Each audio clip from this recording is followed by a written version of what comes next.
¿Qué tal, chicos? Vamos a proseguir con el desarrollo de la práctica, eh, que lamentablemente por el tema de la batería se cortó abruptamente el sábado pasado, ¿no? Entonces, voy a compartir con ustedes de una vez la hoja de cálculo y para eh, poder seguir desarrollando el tema. Habíamos llegado hasta el cálculo del CAPEX, ¿verdad? 725. Entonces, lo que nos corresponde ahora es eh, trabajar la depreciación. El caso, como recordarán, nos indica que la depreciación se proyecta de la siguiente manera, ¿no? Vamos a ver. eh, Compartir qué dice sobre la depreciación. La depreciación aquí está, en este párrafo que está asombrado en amarillo, ¿no? Dice, la depreciación total, que está acá, la depreciación total incluida la nueva inversión debería crecer en 7% anual. ¿Ok? Entonces, si es así, eh, vamos acá, y crece 7% anual, por tanto, para proyectar el 2010, la base es la depreciación del 2009. Entonces, vamos al anexo. ¿Y cuál es la depreciación calculada? Y es menos 62, o sea, menos 62 por uno más. eh,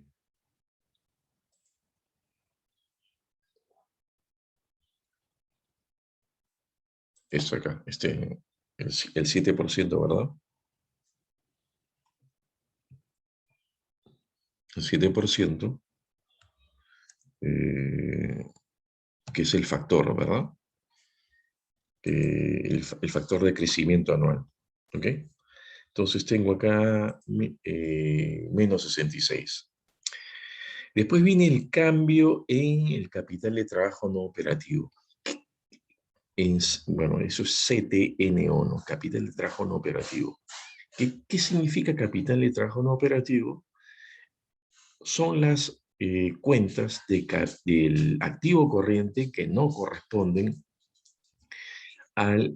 perdón, las cuentas del activo corriente. Tenemos activo y pasivo corriente, ¿no?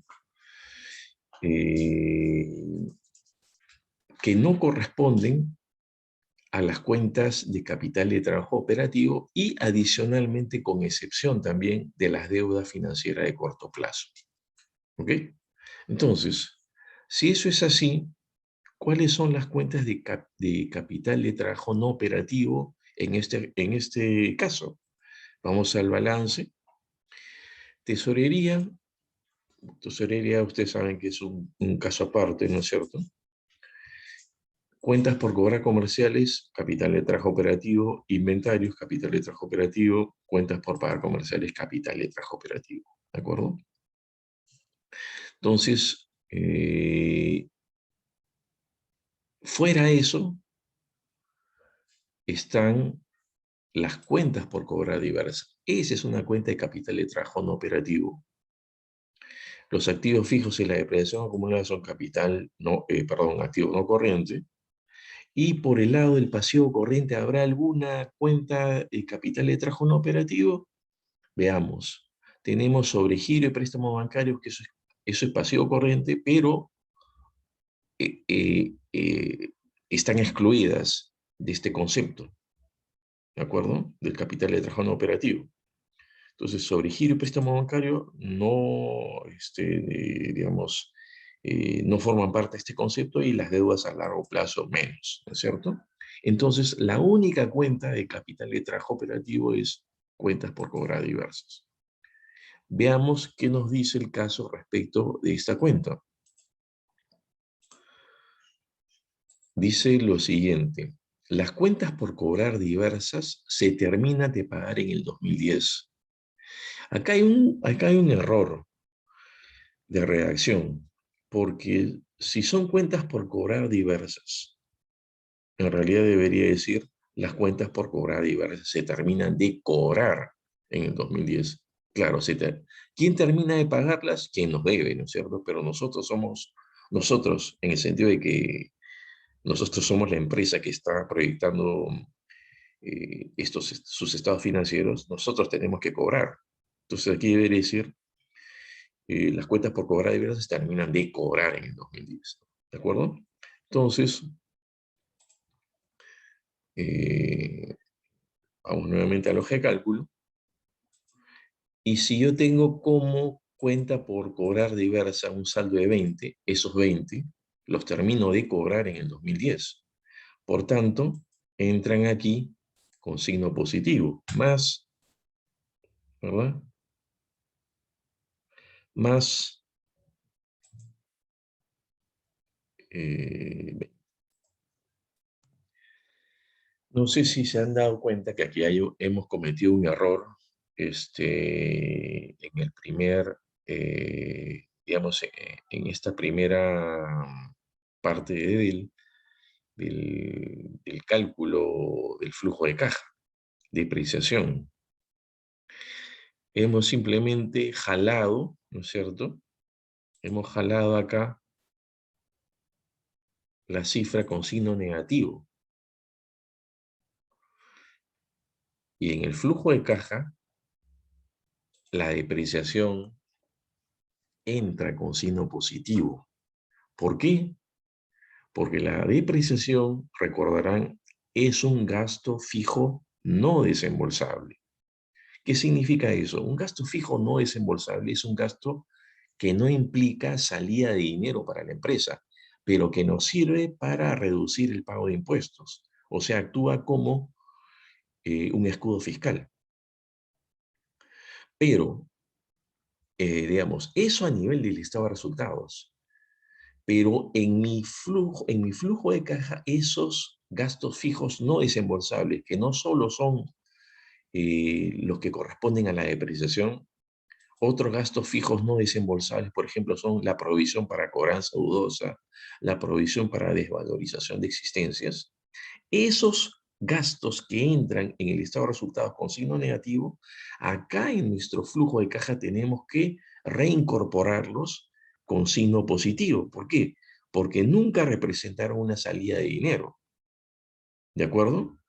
Entonces, aquí no debe ser menos 66. Entonces, aquí hay que, si estoy jalando de un anexo la depreciación con signo negativo, aquí para incorporarla a mi flujo de caja tengo que cambiarle el signo. Menos tiene que ser, ¿de acuerdo? Entonces, más 66, ¿sí? Entonces, ahí había un error. Hay que tener cuidado en estas cosas porque nos puede arruinar toda la proyección, ¿no?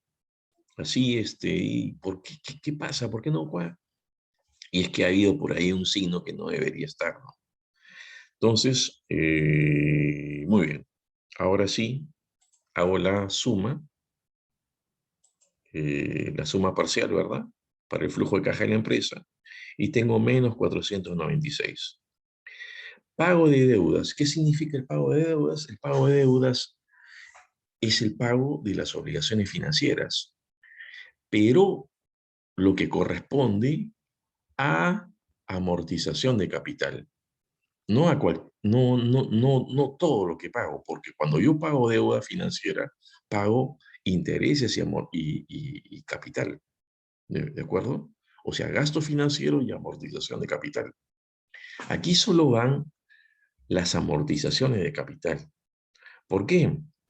Porque aquí en la utilidad neta, yo ya estoy incluyendo los gastos financieros que corresponden a los intereses que estoy pagando por la deuda. ¿De acuerdo? Entonces, aquí solo amortización de capital. Y como es pago, sale con signo negativo. ¿De acuerdo? Entonces me voy acá a mis, eh,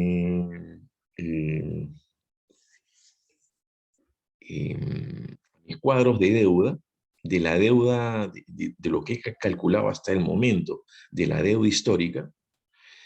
Pero aquí también voy a tener ya que incorporar este nuevo cuadro que corresponde a la deuda nueva. Ahora vamos a ver por qué. ¿Ya? Entonces, pago de deuda, ¿cómo sería? Sería menos la amortización de la deuda de largo plazo histórica, menos lo que amortizo de capital de la deuda de corto plazo momentáneamente. Porque como les digo, según el caso, de no poder yo llegar a cumplir la caja mínima que las premisas establecen, yo tengo que tomar deuda justamente para lograr ese objetivo. ¿Ok? Entonces, momentáneamente tengo estas amortizaciones y vamos a ver, y aquí en el cuadro de la deuda de largo plazo nueva, también hay digamos, eh, hay una línea que corresponde a amortización, vamos a agregarla por si acaso. ¿Ya? Vamos a ver si después, momentáneamente, simplemente vamos a agregar la celda, no tiene nada, o sea, no afectaría ahorita absolutamente en nada, y después veremos si corresponde ahí a haber un pago parcial de amortización para la deuda nueva, ¿no?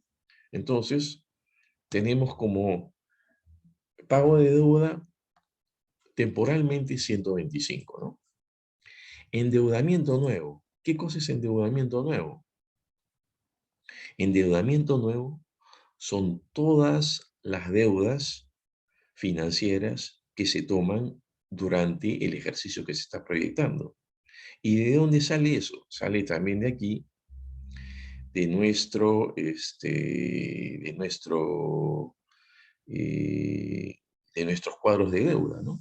De aquí de la deuda de largo plazo existente no va a salir nada, porque esa es una deuda que ya está siendo repagada. Ahí no va a entrar ahí no va a entrar, eh, digamos, no se va a incorporar un nuevo adeudamiento, una nueva deuda.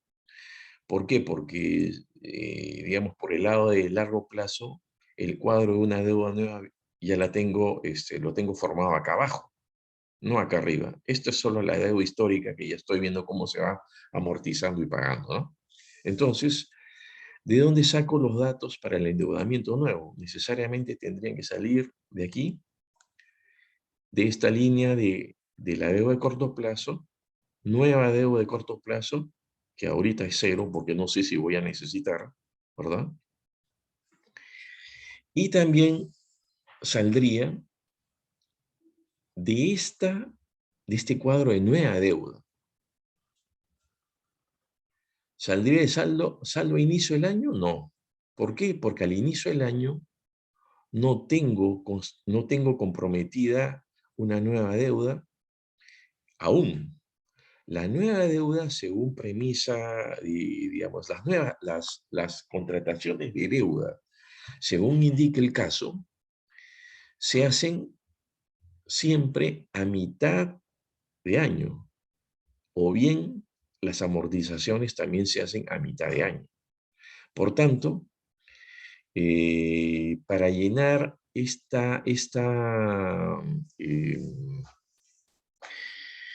esta celda, tendría que, aparte del endeudamiento nuevo que viene del corto plazo, agregarle lo que viene acá, saldo a final de año, porque este saldo a final de año va a estar constituido por la nueva deuda que voy a contratar a mitad del 2010 para la compra de ese almacén. ¿De acuerdo? Entonces, coloco aquí saldo a fin de año, perdón, se me borró. Entonces es aquí nueva deuda más el saldo a final del año, ¿no? ¿Por qué? Porque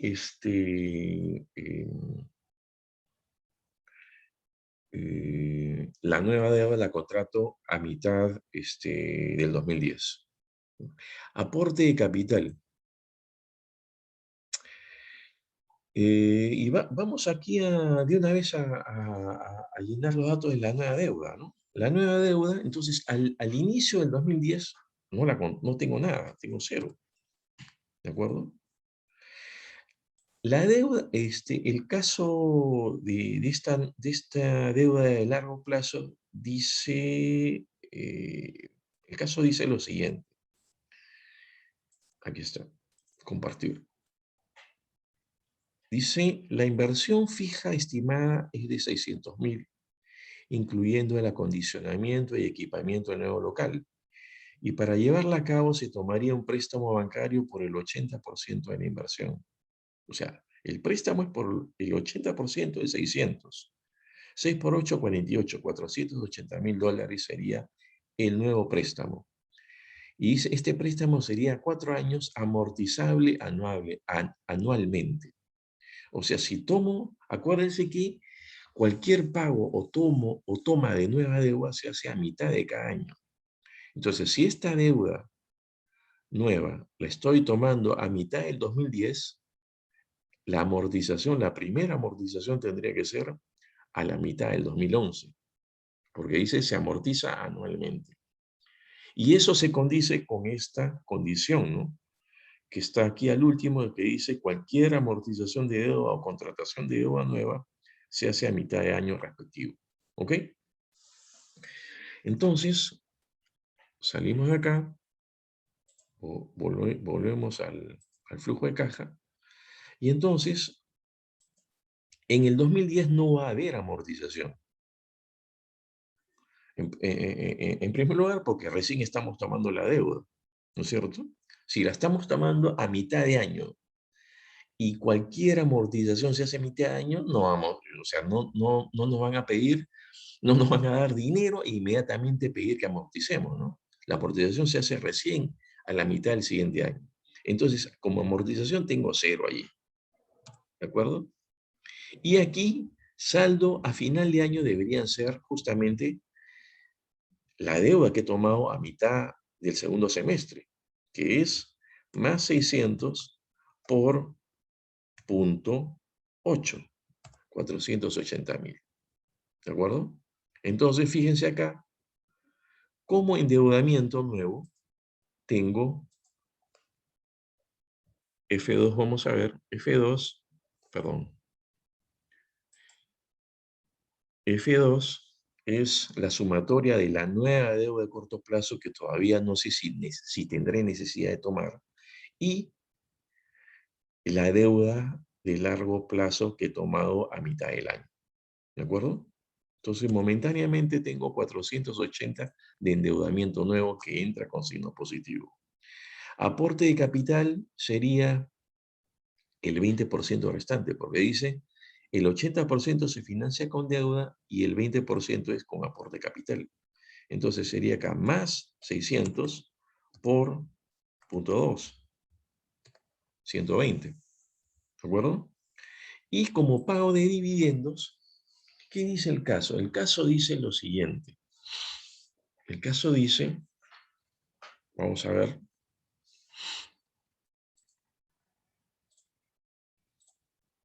la política de dividendos consiste en distribuir anualmente el 50% de las utilidades netas del año anterior luego de deducir la reserva legal. O sea, primero hago el recálculo de la reserva legal y después hago el pago de dividendos. ¿Ok? Entonces, veamos el tema de la reserva legal. No sé si ustedes deben haber visto ya esto en contabilidad, en algún curso previo a el tema de la reserva legal, ¿no es cierto? La reserva legal es un concepto contable que se constituye por ley, ¿no es cierto? Y por tanto es obligatorio.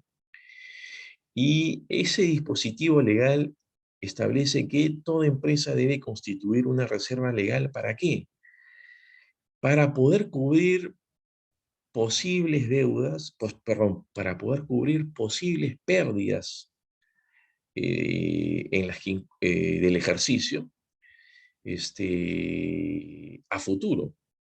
Es decir, si ustedes, digamos, en algún momento es posible tener un año malo y no se generan utilidades, sino pérdidas, antes que esa pérdida se vaya comiendo su patrimonio, hay una reserva legal, ¿no es cierto?, que digamos, se construye, ¿verdad?, contablemente, digamos, con parte de las utilidades que se generan. ¿Para qué? Para que justamente en los momentos en que se incurre en pérdida, estos saldos cubran esas pérdidas y no se afecte directamente el patrimonio, el capital social de la empresa. ¿De acuerdo? ¿Y cómo se construye esa reserva legal? El dispositivo dice lo siguiente. Hay que hacer una detracción del 10% de la utilidad neta del ejercicio previo hasta llegar a un monto máximo equivalente al 20% del capital social. ¿De acuerdo? Entonces, esa es la forma como se construye esta reserva legal. Al 2009, vamos a ver el estado de la reserva legal. Tengo 98 versus 500, ¿no es cierto? Entonces, ¿cuánto representa 98 de 500 entre 500? 19.6%. O sea, yo estoy casi en el límite de ese 20%. Hasta 20% puedo tener como reserva legal, no más. Si yo quiero, puedo constituir una reserva, otra reserva, es una reserva estatutaria, ¿no es cierto? Ir detrayendo de mi utilidad con el objeto de estar, digamos, cubierto frente a eventuales pérdidas que genere digamos, el negocio a futuro, ¿no? Pero eso ya es una reserva estatutaria, una reserva que la empresa decide de motu propio constituir. Pero la reserva legal solo hasta el 20% obliga a las empresas a constituirla. Más allá no. Entonces, esta empresa está casi en el límite. ¿Cuánto sería el 20% de 500? El 20% de 500 es 100. Por tanto, esta empresa en realidad estaría obligada a constituir 2 unidades monetarias más, o $2.000, depende de cómo se lea esto, ¿verdad? 2 unidades monetarias más para llegar a 100, y allí se planta la reserva legal. Por ejemplo, si yo, ¿cuánto es 199? El 10% es 199. Más 199 por 0.10 son casi 20 unidades monetarias. Cuando yo necesito acá solo 2. Si mi cálculo es del 10%, es casi 20, yo no voy a, digamos, incorporar estos casi 20 a la reserva legal. Solo necesito 2 unidades monetarias más para llegar a 100, y allí la reserva legal se planta. ¿De acuerdo? No es que obligatoriamente tengo que, porque el dispositivo legal dice el 10% de la utilidad neta, tengo que incorporar obligatoriamente estos 20 aquí. No. De estos 20 solo tomaría 2 y ya estaría cumpliendo con el dispositivo legal.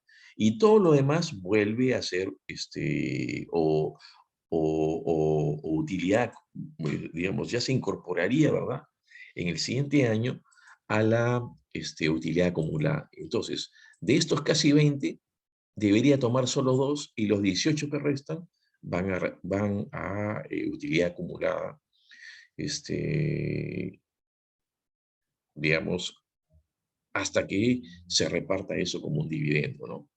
Muy bien. Eso viendo las cifras históricas, ¿no es cierto? O sea, cómo está la reserva legal en el 2009 y cómo está el capital en el 2009, 598, ¿no es cierto? Ese sería el estatus de la reserva legal con estas cifras. Yo ahora, quiero hacerles la siguiente indicación. Normalmente, ¿en qué momento se hace el cálculo de la reserva legal? Ustedes saben que acá en nuestro medio, el impuesto a la renta se paga a finales de marzo del ejercicio siguiente, ¿no es cierto? Si estamos aquí digamos, estamos aquí en el 2009, el impuesto a la renta del ejercicio 2009 se pagaría a finales de marzo del 2010, ¿de acuerdo? Una vez que se hace el cálculo del impuesto a la renta y se paga SUNAT, ya la empresa tiene el dato exacto de cuánto ha sido la utilidad neta del ejercicio. Y por tanto, en ese momento puede hacer el cálculo de la nueva reserva legal si es que digamos, se necesita agregar, digamos, eh, algún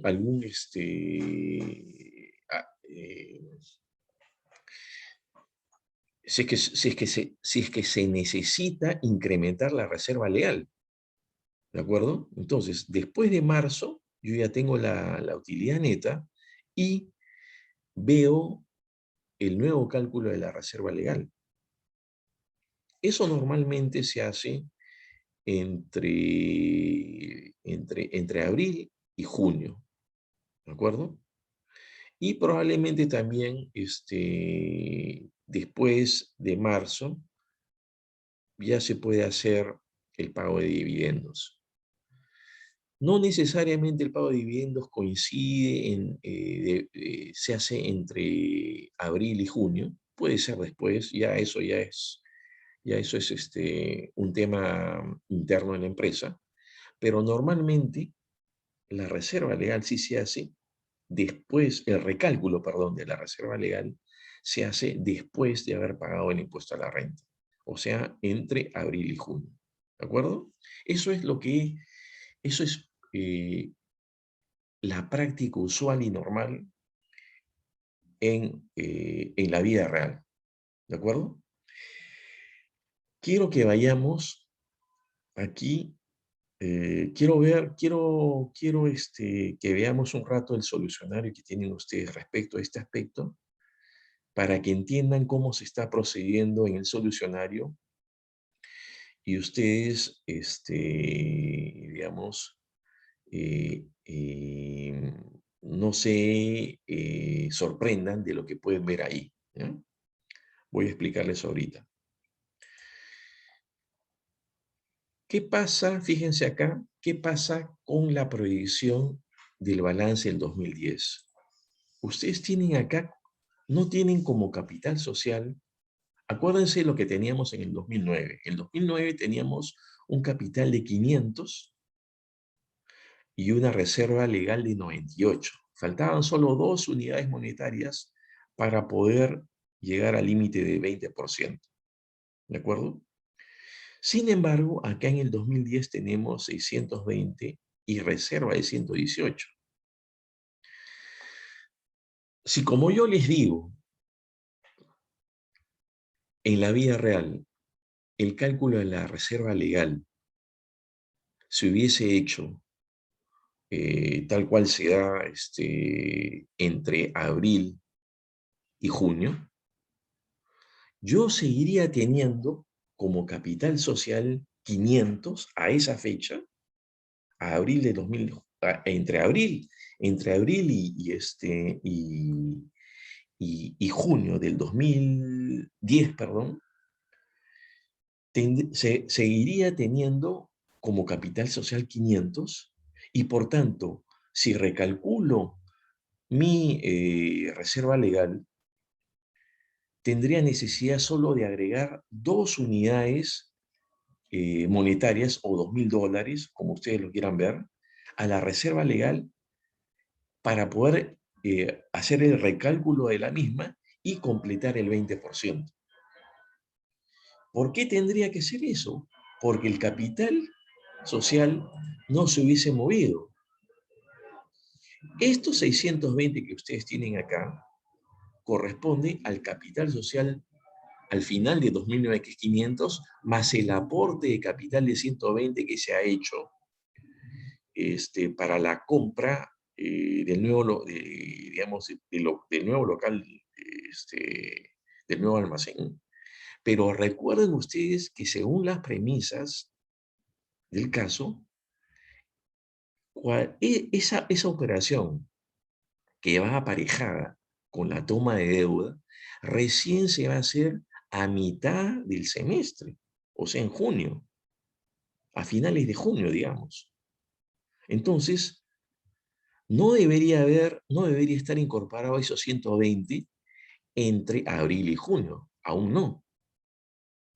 Y por tanto, la reserva legal solo se calcularía sobre una base de un capital de 500, y por tanto yo tendría, si tengo una reserva legal acumulada de 98, yo tendría que agregarle solo 2. Pero aquí en este solucionario, digamos, se está incorporando los 120 de capital, y sobre esa base se está haciendo el recálculo de la reserva legal. En otras palabras, esta reserva legal, todo se estaría haciendo después, entre comillas, del primer semestre del año 2010. Por eso es que ya se calcula sobre la base de 620. ¿Cuánto es el 20% de 620? Más 620 por 0.2, 124. Entonces, el 20% de 120, esto sería, efectivamente, este es el 20% de 620. Entonces, la reserva legal debería llegar como máximo a 124. ¿Y cuánto es lo que yo tenía? Previamente tenía 98, ¿sí? ¿Cuánto sería el 10% de la utilidad? Perdón, antes de eso, ¿cuál es la diferencia? Más 124 menos 98, 26, ¿de acuerdo? 26 de más para poder llegar a 24. Ahora, ¿cuánto sería el 10% de la utilidad del año 2009 que tendría que traer para recalcular e incorporar ese número a la reserva legal del año 2009? ¿Cuánto sería eso? Sería lo siguiente: más 199, que es la utilidad del ejercicio del 2009, por 0.1, ¿de acuerdo? 1920, ¿de acuerdo? Entonces, como yo, para llegar al 20% de este nuevo capital, que es 620, el 20% de 620, 124. Hay una diferencia entre lo que yo tengo entre 124 y 98, que es la reserva legal a finales de 2009. Yo podría agregar hasta 26, pero como lo único que tengo que traer es el 10%, o sea, máximo 20, entonces le agrego a estos 98 el total de los 20, más 98, más 20, 19.9, 117, 118, que es justamente lo que tengo acá. ¿De acuerdo? Entonces, en otras palabras, esta reserva legal para el solucionario está siendo calculada después del primer semestre del 2010, cuando ya se ha incorporado, ¿no es cierto? Cuando ya la empresa ha incorporado el nuevo financiamiento y el nuevo aporte de capital para poder comprar el local del almacén nuevo, ¿ya? Entonces, en ese momento, cuando ya se suscribió los 120 mil dólares como nuevo aporte de capital, después de que se ha hecho todo eso, teóricamente, ¿no es cierto?, se ha calculado la nueva reserva legal. Por eso es 620 y 118. De lo contrario, si las cosas se hubiesen dado, como yo les digo, digamos, en la vida real, la reserva legal se hubiese calculado entre abril y junio, pero en ese momento todavía no se hacía la transacción para la nueva deuda de largo plazo y tampoco había habido el aporte nuevo de capital, el aporte de capital fresco, ¿no? Entonces, la reserva legal solo se hubiese calculado sobre la base de un capital de 500 y teniendo un saldo de 98, lo único que se hubiese hecho es agregar $2.000 o 2 unidades de unidades monetarias para completar el 20%. ¿De acuerdo? Entonces, quiero que tengan ustedes claro eso para que entiendan por qué el solucionario está incorporando como, valga la redundancia, como solución en la provisión del capital social para el 2010, 620 y reserva 118. ¿De acuerdo? Muy bien, entonces volvamos a nuestra hoja de trabajo. Entonces, tenemos el aporte capital y tenemos el pago de dividendos. El pago de dividendos entonces va a ser una salida de dinero y va a ser de la siguiente manera. Sería menos, ¿verdad? La utilidad del año, perdón, la utilidad del ejercicio 2009, le quito el 10% de la reserva legal eh, y, y cómo opero eso por punto 9, ¿verdad? Ahí ya le estoy quitando el 10%. Y sobre esta cantidad reparto el 50% por punto 5, ¿de acuerdo? Entonces, esa es la forma como calculo el pago de dividendos. 90, menos 90, porque es negativo, ¿de acuerdo? Entonces, ya puedo calcular mi flujo de caja total, el flujo de caja de libre disponibilidad para los socios. Entonces,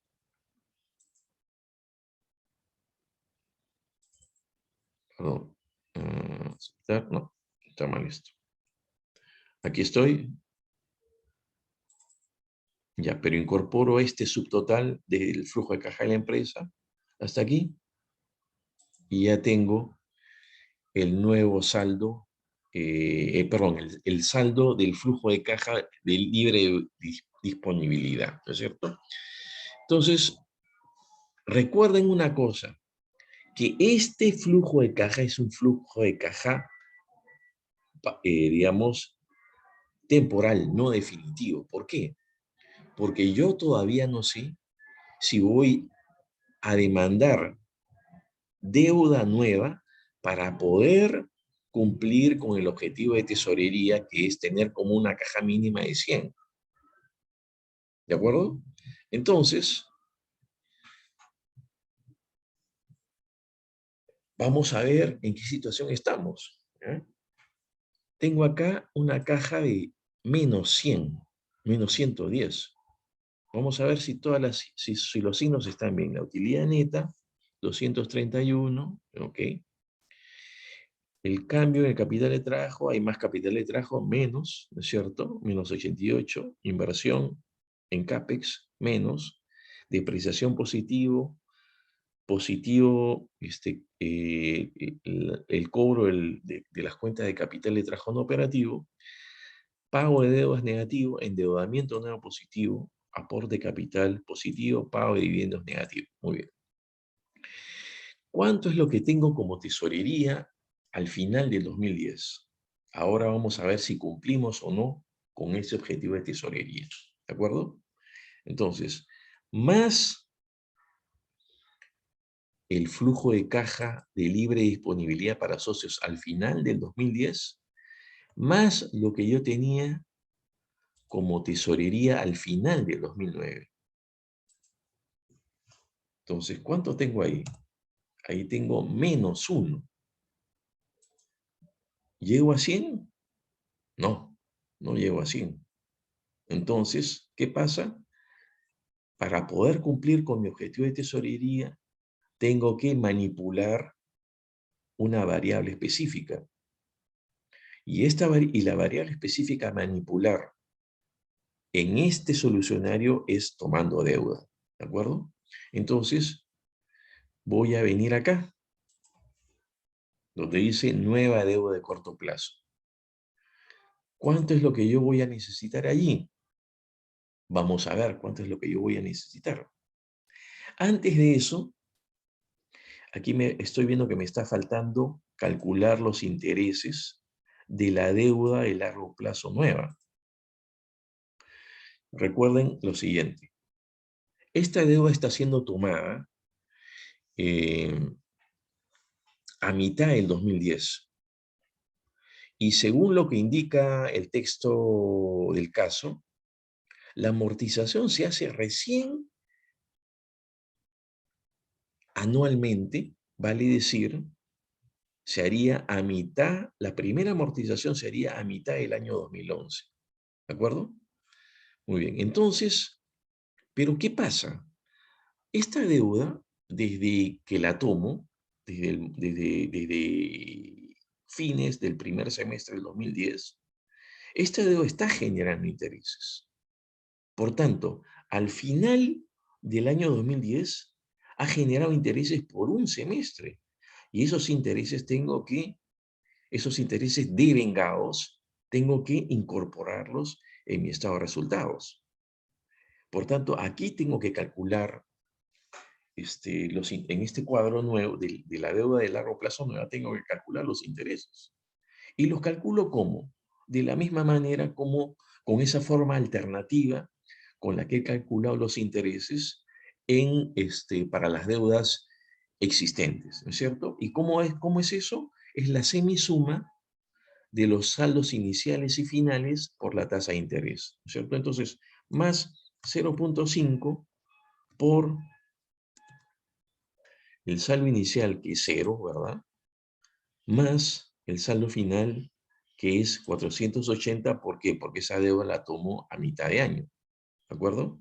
Y es el saldo que va a quedar al final del año. Y esto lo multiplico por la tasa de interés, que es tasa de interés deuda nueva 13%, ¿de acuerdo? Muy bien, entonces ahí tengo ya los intereses calculados para la nueva deuda. Estos intereses tengo que incorporarlos aquí al estado de resultados. Vamos a ver si están incorporados, ¿ya? Vamos a ver, F2. Vamos a ver. Tengo acá intereses de la deuda de largo plazo existente, efectivamente. Intereses de la deuda de corto plazo existentes. Sí, ya está incorporado en la fórmula. Entonces, ya lo está jalando estos 31. Muy bien. Entonces,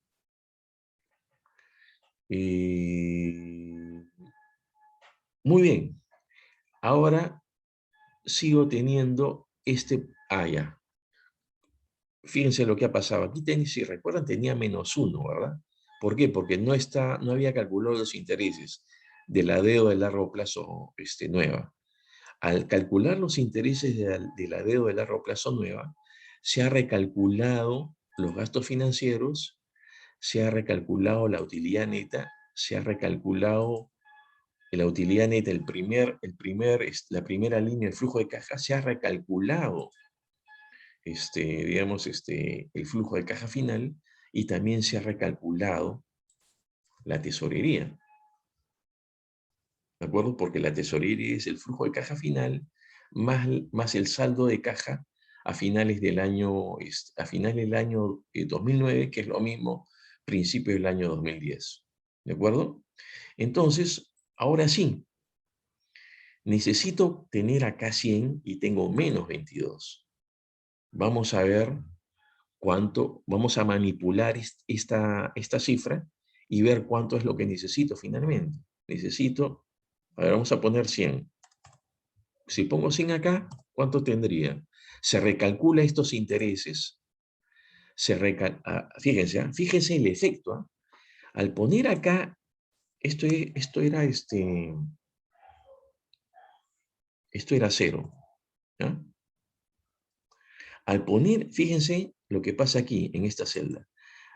Al poner acá 100, se recalculan estos intereses. De 5 pasan a 11. Al recalcularse estos intereses, se recalcula los gastos financieros, se recalcula la utilidad neta, se recalcula, como la utilidad neta forma parte del flujo de caja, se recalcula todo el flujo de caja y se recalcula el saldo de tesorería final. ¿De acuerdo?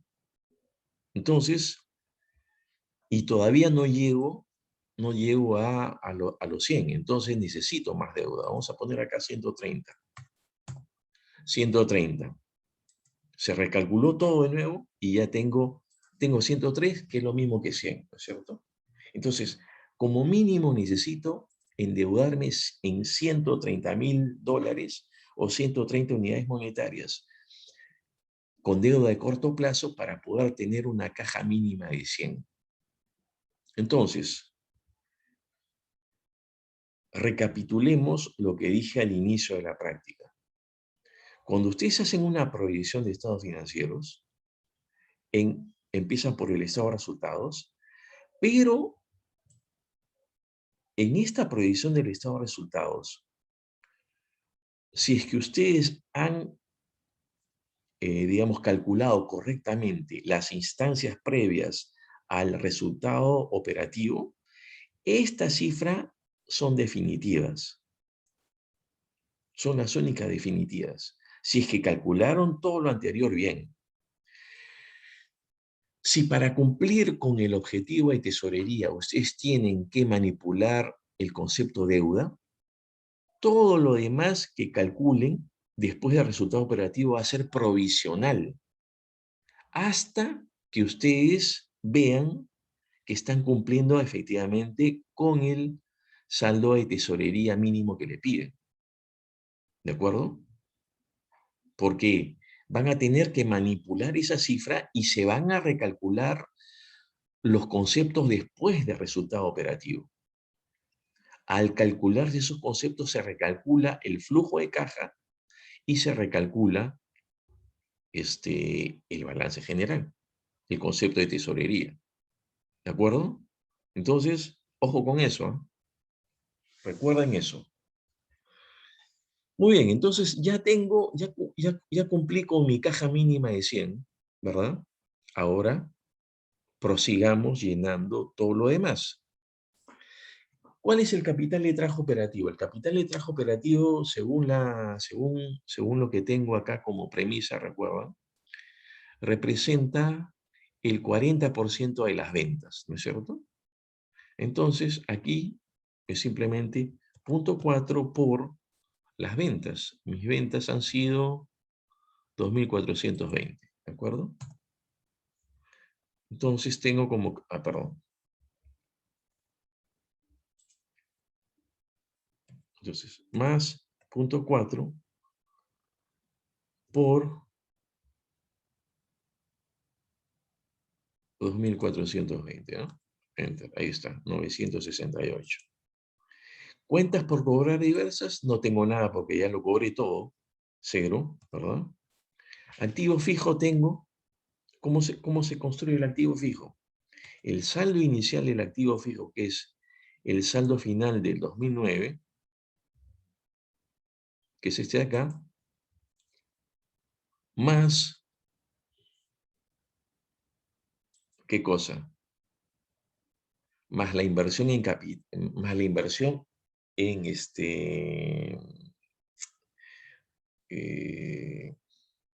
más el CAPEX, perdón, gasto de capital. ¿Y cuánto es eso? Eso lo tengo acá. CAPEX, claro, como está en negativo, aquí tengo que ponerlo en negativo, ¿verdad? Para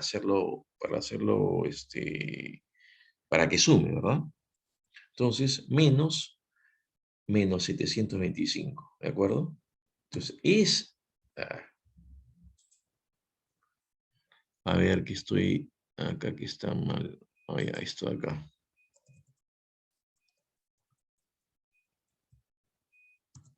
Ya, ahí está. 1705, a ver.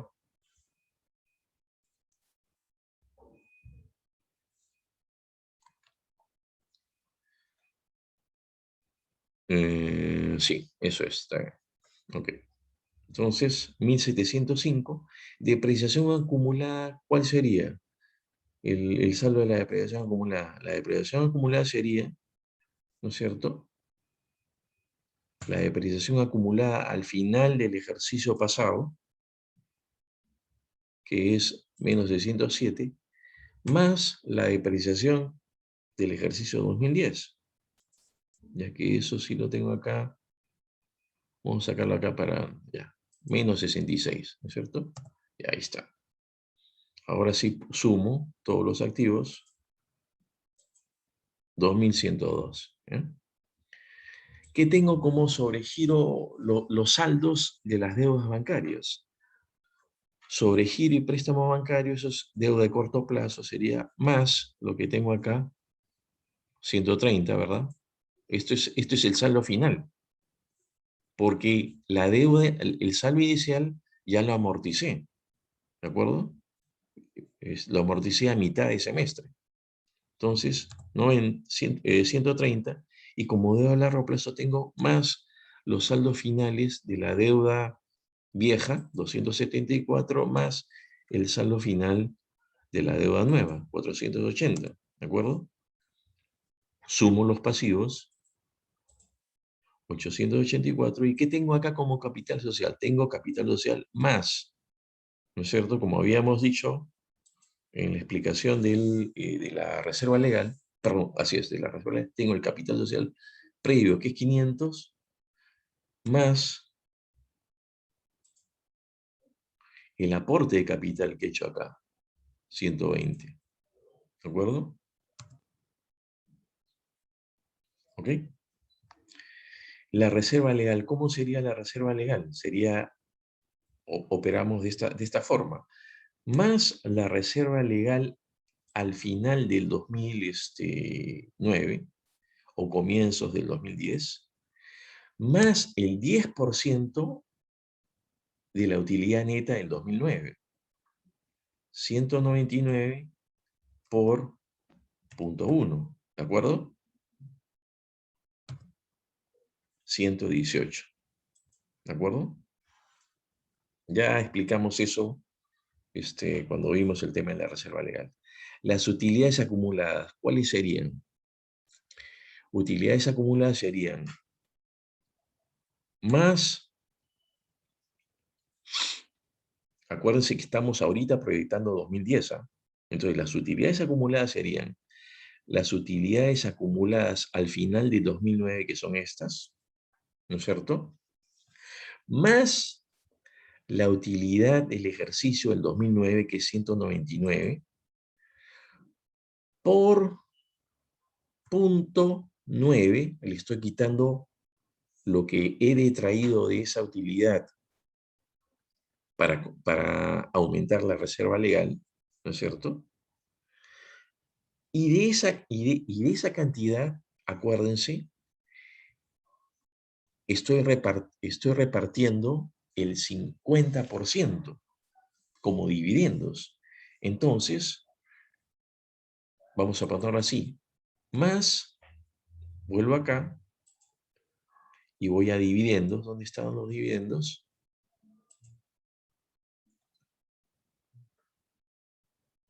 Claro, aquí en dividendo está con menos, ¿no? Entonces, ya no tengo que ponerlo, simplemente le pongo más. porque está con signo menos, entonces le estoy quitando los dividendos pagados, ¿de acuerdo? Entonces, la reserva, perdón, los resultados acumulados son los resultados acumulados al final del 2009, más la utilidad del año 2009 menos la reserva legal, menos el 10%, y menos los dividendos pagados, ¿de acuerdo? Que son 90. Entonces, tengo 276. Y la utilidad del ejercicio acá, ¿cuál es? Es la utilidad del ejercicio proyectado 2010, que es 205, ¿no? ¿De acuerdo? Entonces, vamos a ver si cuadra, ¿no es cierto? Para eso, ¿qué hacemos? Primero nos persignamos, ¿no es cierto? Rezamos un Padre Nuestro y a ver si nos cuadra, ¿no? Vamos a ver eso. Total de pasivos más todo lo demás. 2102 cuadrado. ¿De acuerdo? Entonces, ya tengo allí proyectado el estado de resultados del 2010, el flujo de caja del 2010 y el balance del 2010. ¿De acuerdo? El caso nos pide también, si ustedes recordarán,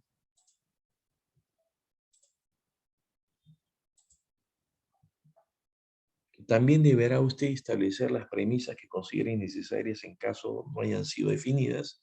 El objetivo es proyectar los estados financieros y calcular los siguientes indicadores financieros para cada año. EBITDA sobre gastos financieros, etcétera, ¿no? Muy bien. Al respecto, volvamos a la hoja de cálculo. Al respecto, quiero recordarles algo que ya en clase teórica han visto, ¿no? Cuando ustedes firman un contrato por una deuda de largo plazo, normalmente en ese contrato vienen algunas cláusulas de obligatorio cumplimiento denominadas covenants. Covenants son estas cláusulas que la empresa se compromete, digamos, a cumplir, porque de no cumplirlas, digamos, hay sanciones y probablemente la más grave podría ser de no cumplirlas reiteradamente, la demanda de pagar inmediatamente la deuda contraída, ¿ya? Entonces, estos covenants, por ejemplo, es cumplir, consiste en cumplir para la empresa ciertos ratios financieros que no sobrepasen o que sean menores, dependiendo de cuál sea el ratio, ¿no es cierto? Ciertos límites, ciertas magnitudes, ¿no es cierto? Por ejemplo, estos ratios que vamos a calcular aquí para el caso, ¿no es cierto? EBITDA sobre gastos financieros, que es la utilidad operativa antes de depreciación y amortización. Esa debe ser sobre los gastos financieros. Normalmente en estos covenants les piden no debe ser menor a tanto, a un número X. ¿Por qué? Para tener, ¿no es cierto? Se supone para que la empresa tenga un margen suficiente para poder cubrir los gastos financieros, ¿ya? Después, esto de acá, ¿qué cosa es? Deuda sobre deuda más capital, ¿no es cierto?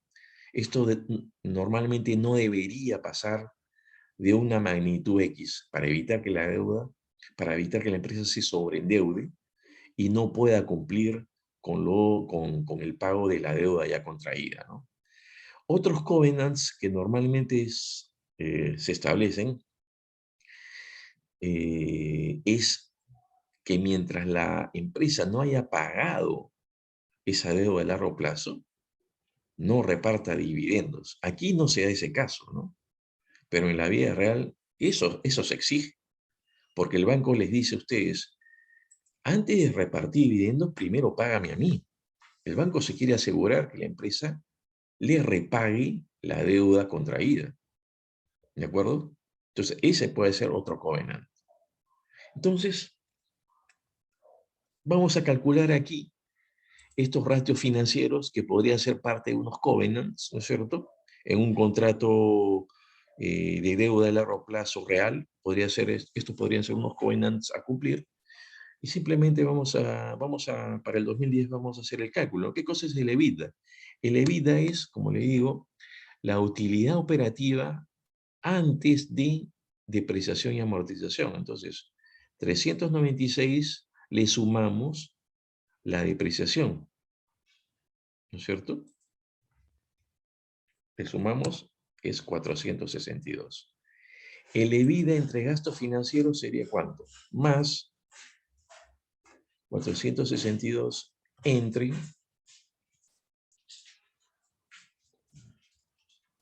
gastos financieros. Los gastos financieros los tengo acá, 88. Entonces, para que no salga negativo, vamos a ponerle acá negativo, menos, y ya tengo que me sale 5.24, ¿de acuerdo? La deuda financiera sobre EBITDA, ¿qué es la deuda financiera? Es la deuda, ¿no es cierto?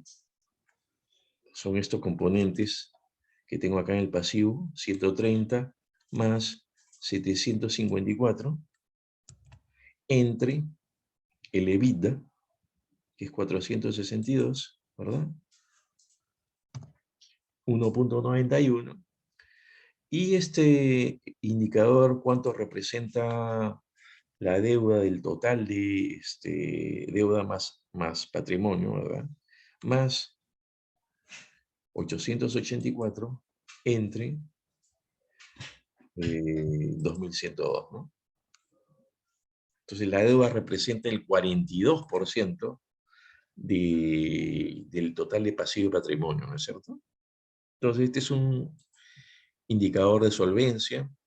Y estos dos de acá, de alguna manera representan la capacidad de posible repago que tenga la empresa para cubrir sus gastos financieros, ¿no es cierto? Y la deuda financiera representa casi 2 veces el EBITDA, ¿no? Entonces, un poco aquí, a ver, el EBITDA, eh, ¿en qué situación está? Como para poder yo repagar el capital de los préstamos recibidos por las instituciones financieras, ¿no? Entonces representa casi 2 veces el EBITDA. Este, no está tan mal, ¿verdad? No está tan mal. Si yo tengo un EBITDA que es casi el 50% de la deuda financiera que tengo contraída, no está mal, no está mal. Está bastante aceptable, ¿no? Y más aún si tengo un EBITDA que es que es más de 5 veces los gastos financieros, eso, ambos indicadores, digamos, nos dan la misma señal, ¿no? La empresa, digamos, está bastante bien como para cumplir con sus obligaciones, ¿no? Muy bien, entonces, chicos, este es el ejercicio que quería acabar para que ustedes se den cuenta cómo se hace una proyección de los estados financieros. Y mm, creo que no hay, lo demás ya ustedes lo pueden ver como, si quieren pueden ejercitarse, ¿verdad? Mejor ejercítense, siguiendo las pautas que les he dado, y después vean el solucionario completo, ¿no? Perdón, cualquier deuda, cualquier consulta que tengan ustedes, escríbame por correo. Yo siempre estoy leyendo el correo diariamente y en el transcurso del día les absuelvo las preguntas, ¿sí? Entonces,